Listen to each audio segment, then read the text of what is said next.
I want to ask Sir Salman about his opinion as one of our most prominent storytellers in the modern literature about the narrative style and the storytelling techniques in the Quran, as somebody who studied the Islamic history. Sorry, say it again? Narrative style and techniques, storytelling techniques in the Quran. In the Quran? Yeah, in the Quran. Yeah, okay. Yeah. All right. And by the way, what football team do you support?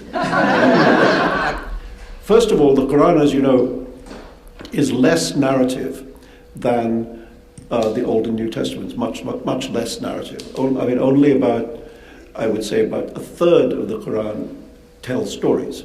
A lot of the Quran is law-giving, and a lot of the Quran is kind of fulminations against the unbeliever. There's sort of three major sections of writing in the Quran. One is, if you're an unbeliever, you will die and go to hell. The other is, this is how you should live, law. And the third is narrative. Now, the narrative sections, blasphemy coming. The narrative sections are highly derivative from, not just from the Old and New Testaments, but actually from the versions of Bible stories that were told in Arabia at the time by Nestorian Christians. The cult of Nestorian Christianity was more or less only in the Arabian Peninsula. The Prophet Muhammad, before he was a prophet, was a very successful merchant, and he was trading, on the caravan routes, and the first places he would have heard Bible stories would have been at the oases in Nestorian versions. And the versions in the Quran are more or less identical to the Nestorian Christian versions.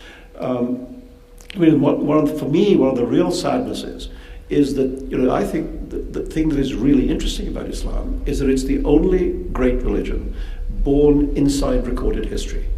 This is the one where we know who the Prophet was, where he lived, what his economic situations were, what his family was, who his wife was, what he did for a living. We know a great deal about his character. We know a lot about the social and economic situations of Arabia at the time.